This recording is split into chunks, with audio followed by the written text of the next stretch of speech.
Hello friends, welcome you all. आज मैं आपके जो वीडियो दिखा रहा हूँ, देखिए बात करेंगे एक फार्मा एपीआई स्टॉक की, जो कि लाइमलाइट से दूर है काफ़ी।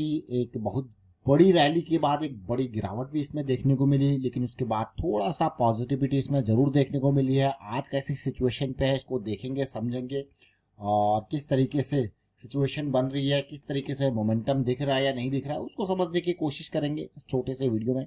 और आगे बढ़ने से पहले मैं आपको बता दूं, अगर आपने अब तक चैनल को सब्सक्राइब नहीं किया तो जल्दी से सब्सक्राइब कर ले, बेल आइकन को प्रेस कर ले, जिससे आपको नोटिफिकेशन आती रहेगी। और प्राइस एक्शन सीखने के लिए आप ज्वाइन कर सकते हो मेंबरशिप ज्वाइन बटन पे क्लिक करके। देखिए प्राइस एक्शन की सीरीज बहुत इंपॉर्टेंट है। अभी recently Nifty weekly option selling के ऊपर हमने डिटेल में बात करी है, साथ में 2 पॉइंट सिस्टम को आप देख सकते हो, और M60 करेक्शंस, जो कि करेक्शन मोमेंटम पकड़ने के बाद आती है, उसके बारे में काफी डिटेल में चर्चा की है। रिवर्सल के कॉन्सेप्ट्स आपको देखने को मिलेंगे, मोमेंटम प्रोबेबिलिटी के कॉन्सेप्ट्स आपको देखने को मिलेंगे। आज जो स्टॉक को चर्चा करने वाले हैं उससे देखिए सीखेंगे, समझेंगे। Sequent Scientific Limited pharma API का शेयर है, 3,000 करोड़ का मार्केट कैपिटलाइजेशन। इस स्टॉक को जरा देखते हैं। सबसे पहले इसके रेवेन्यू को देखो, लगातार बढ़ा, लेकिन पिछले 1-2 सालों में यहाँ पे अगर इस स्टॉक को मैं देखूं तो इस कंपनी ने कुछ चीजें रोकी है। जर्मनी में जो इसका मैन्युफैक्चरिंग था उसको रोक के अभी ये थोड़ा सा सस्ती जगह पे मैन्युफैक्चरिंग को देख रही है, और साथ में अपना जो है कैपेसिटी एक्सपेंड कर रही है। अभी रिसेंटली 2023 की अगर बात की जाए तो ये कैपेसिटी एक्सपेंड कर रही है। देखिए जरा, प्लांट इसने जर्मनी में डिसकंटिन्यू किया और प्रॉफिटेबिलिटी को इम्प्रूव करने का काम ये कर रही है। और साथ के साथ जैसे मैंने आपको कहा कि ये अपना company made new investment in capacity expansion for leading customer and expanding their own R&D capacity. तो एक एक्सपेंशन के ऊपर काम कर रही है, जिसकी वजह से आप इसको देखोगे तो यहाँ पे प्रॉफिटेबिलिटी में झटका आपको जरूर देखने को मिल रहा है। तो ये इंपॉर्टेंट पार्ट। लेकिन स्टॉक को जरा देखेंगे, समझेंगे इसके प्राइस एक्शन वाइज। मैं सबसे पहले आपको इसके मंथली टाइम फ्रेम के ऊपर लेके चलूंगा। 2020 में जब वापसी हुई थी तो ये स्टॉक, ये जो फार्मा एपीआई के शेयर्स थे, एकदम रैली किए थे कोविड के बाद। और आप पोस्ट कोविड की रैली आप देख सकते हो यहाँ से, क्या जबरदस्त। मतलब 80 का शेयर 320, 4 गुना। देखिए क्लियरली गया कि नहीं गया।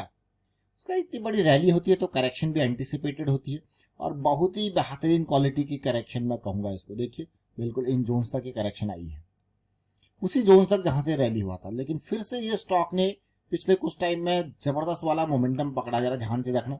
और वॉल्यूम भी बहुत ही बेहतरीन क्वालिटी का वॉल्यूम भी देखने को मिला है इस मोमेंटम के साथ। अगर 2023 में देखा जाए तो ये देखिए मोमेंटम और ये वॉल्यूम, तो आपको दिख रहा होगा यार, ये जो रैली आई है वो आर्टिफिशियल नहीं बल्कि एक वॉल्यूम के साथ आई है। इवन अगर मैं कहूँ कि जो पिछली रैली आई थी उसमें भी इस तरीके का वॉल्यूम नहीं था जो अभी के टाइम पे वॉल्यूम देखने को मिल रहा है। यानी कि इसके कैपेसिटी एक्सपेंशन की उम्मीद बहुत इंपॉर्टेंट। साथ के साथ अब जून का ये कैंडल आप देखिए, और मैं कहूँगा आने वाले हफ्ते, आने वाले महीने बहुत इंपॉर्टेंट यहाँ पे स्टॉक से। पोटेंशियल बहुत है, लेकिन देखेंगे छोटे टाइम फ्रेम पे जरा कैसी सिचुएशन है, जरा देखिए यहाँ पे। और मोमेंटम क्या मंथली में वापस होता हुआ देखने को मिलेगा। मैं वीकली चार्ट पे आपको लेके जाऊंगा, वहां पे थोड़ा सा और चीज समझने की कोशिश करेंगे। अब वीकली चार्ट में यहाँ पे देखिए, कभी भी किसी स्टॉक में हम कहते हैं कि मोमेंटम गायब हो गया तो वो स्टॉक जो है काम का, उसके बाद और टाइम लग सकता है उसमें। ये देखिए मोमेंटम हो गया था 240 पे गायब, और टाइम था 2021 का अक्टूबर, 2022 अक्टूबर आया 1 साल, 2023 अक्टूबर आया 2 साल, जून आ गया, अक्टूबर भी सीरीज, और 3 साल इसको होने को है कि नहीं। मोमेंटम कहाँ वापस पकड़ा इसने? 2 साल के बाद यहाँ मोमेंटम इसने पकड़ा, जब ये MACD सेंट्रल लाइन से ऊपर आया वीकली पे। तो एक मोमेंटम का सीधा साधारण अंडरस्टैंडिंग, और यहाँ से मोमेंटम आने के बाद वॉल्यूम भी दिखाया। आप देखिए अब जो करेक्शन आई है वो हमारे लिए और इम्पोर्टेंट हो जाती है।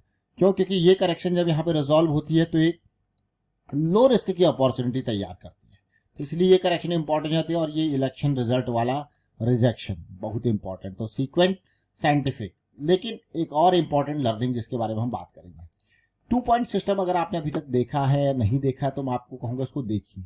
2 पॉइंट सिस्टम में एक बेहतरीन सिचुएशन आपको समझा रखी। देखिए आप यहाँ पे इनको कोई भी एक लो ले लीजिए, ये देखिए पॉइंट नंबर 1, पॉइंट नंबर 2 और डाइवर्जेंस, इसको देखिए तो आपको एक पॉजिटिविटी दिख रही होगी। तो ऐसा जब भी डाइवर्जेंस आपको देखने को मिलता है तो हमारा एक्शन कब होता है? जब मोमेंटम आता है। तो पहला एक्शन। सेकंड एक्शन कब होता है? जब फिर से एक करेक्शन आती है और फिर आपको अपॉर्चुनिटी तैयार मिलती है। देख रहे हो ना ये पार्ट को? तो ये एक 2 पॉइंट सिस्टम का एक एग्जांपल आपको देखने को मिल रहा है। 2 पॉइंट सिस्टम का। अभी हम डेली टाइम फ्रेम पे जाते हैं, वहां पे थोड़ा जूम करके प्राइस को भी अच्छे से समझने की कोशिश करेंगे। जैसे हम कहते हैं कि बियरिश साइकिल में, जैसे हम थोड़ा लंबे टाइम के लिए अगर किसी स्टॉक में जा रहे हैं तो उसमें बियरिश साइकिल में कभी बने नहीं रहना है। बियरिश साइकिल है तो मतलब आपको पता है कि यार आप चीजें अगेंस्ट हो गई है। देखिए बुलिश साइकिल थी, क्या अपॉर्चुनिटी थी ऑलमोस्ट 80, बियरिश साइकिल थी 240, जो अभी हमने वीकली पे भी देखा।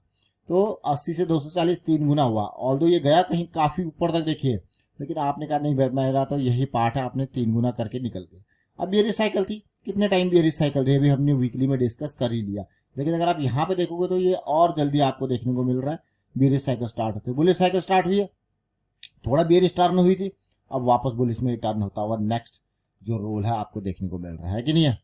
तो जैसे ही ये ऊपर जाएगा, अभी तो 119 के आसपास है, थोड़ा इरेज करते हैं चीज़ों को ताकि हम फिर से इसको रिलेट करेंगे। सबसे पहले इस पॉइंट को देखते हैं, रिस्क मैनेजमेंट को समझेंगे, फिर हम ये जो हमारा पीक पॉइंट है इसको देखेंगे, और जो सिचुएशन छोटी छोटी सिचुएशन यहाँ पे है जहाँ से बियरिश साइकिल स्टार्ट हुई थी, इस तरीके से एक प्रोसेस को पार्ट करते हैं और थोड़ा सा जूम करते हैं, और इन प्राइस लेवल्स को आप भी जूम करके देखोगे। देखिए इन प्राइस लेवल को, करंट प्राइस लेवल को देखिए, ये हमने जूम कर दिया पूरा जोन, और आप क्लियरली देखिए बिल्कुल बॉटम पे 90s का जोन है।